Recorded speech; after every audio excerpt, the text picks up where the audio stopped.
ভারতে পালিয়ে থাকা মানবতাবিরোধী অপরাধে মৃত্যুদণ্ডপ্রাপ্ত শেখ হাসিনাকে প্রকাশ্য অনুষ্ঠান থেকে উস্কানির সুযোগ করে দেওয়ায় দেশটির প্রতি ক্ষুব্ধ প্রতিক্রিয়া জানিয়েছে অন্তর্বর্তী সরকার।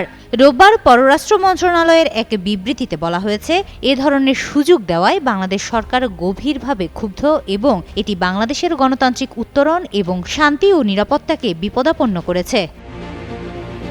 পররাষ্ট্র মন্ত্রণালয় বলছে, মানবতাবিরোধী অপরাধ সংগঠনের দায়ে আন্তর্জাতিক অপরাধ আদালতে সাজা নিয়ে পলাতক শেখ হাসিনাকে 23 জানুয়ারি দিল্লিতে প্রকাশ্য অনুষ্ঠানে বক্তব্যের সুযোগ করে দেওয়ায় বাংলাদেশ সরকার ও জনগণ বিস্মিত ও হতবাক। সেখানে তিনি বাংলাদেশের সরকার উৎখাতের আহ্বান জানিয়েছেন এবং বাংলাদেশের আসন্ন জাতীয় নির্বাচনকে বাধাগ্রস্ত করার জন্য সন্ত্রাসী কর্মকাণ্ড চালাতে দলীয় অনুসারী ও সাধারণ মানুষকে সরাসরি উস্কানি দিয়েছেন।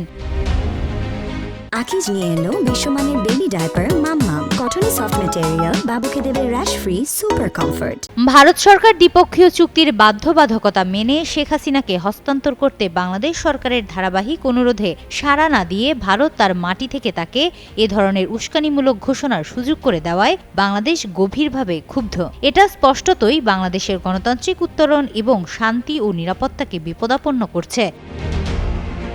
শুক্রবার দিল্লির ফরেন করেসপন্ডেন্টস ক্লাবে আয়োজিত সংবাদ সম্মেলনে অডিও বার্তার মাধ্যমে উস্কানিমূলক বক্তব্য দেন আন্তর্জাতিক অপরাধ ট্রাইব্যুনালে মৃত্যুদণ্ডপ্রাপ্ত শেখ হাসিনা। ওই সংবাদ সম্মেলনের বিষয়ে পররাষ্ট্র মন্ত্রণালয়ের বিবৃতিতে বলা হয়, ভারতের রাজধানীতে এই আয়োজনের সুযোগ করে দেওয়ায় এবং গণহত্যাকারী হাসিনাকে প্রকাশ্যে ঘৃণাসূচক বক্তব্য দিতে দেওয়ার আন্তঃরাষ্ট্রীয় সম্পর্কের রীতির বিপরীত, যে রীতির মধ্যে সার্বভৌমত্বের প্রতি সম্মান, অভ্যন্তরীণ বিষয়ে হস্তক্ষেপ না করা ও ভালো প্রতিবেশীর মনোভাব রয়েছে। অন্তর্বর্তীকালীন সরকার বলেছে, এটা বাংলাদেশ ভারত সম্পর্কের ক্ষেত্রে বিপজ্জনক নজির স্থাপন করছে এবং বাংলাদেশের ভবিষ্যৎ নির্বাচিত রাজনীতিকদের জন্য মঙ্গলজনক দ্বিপক্ষীয় সম্পর্কের ক্ষেত্রে সম্পৃক্ত হওয়া তা গঠন ও পরিচর্যার সক্ষমতাকে মারাত্মকভাবে নষ্ট করতে পারে। নির্বাচনের আগে এবং ভোটের দিন সহিংসতা আর সন্ত্রাস ঘটালে এই গোষ্ঠীকে বাংলাদেশ সরকার বিচারের আওতায় আনবে এবং তাদের অশুভ ষড়যন্ত্রকে প্রতিহত করতে যথাযথ পদক্ষেপ নেবে। হিমাতুল জান্নাত, যুগান্তর নিউজ।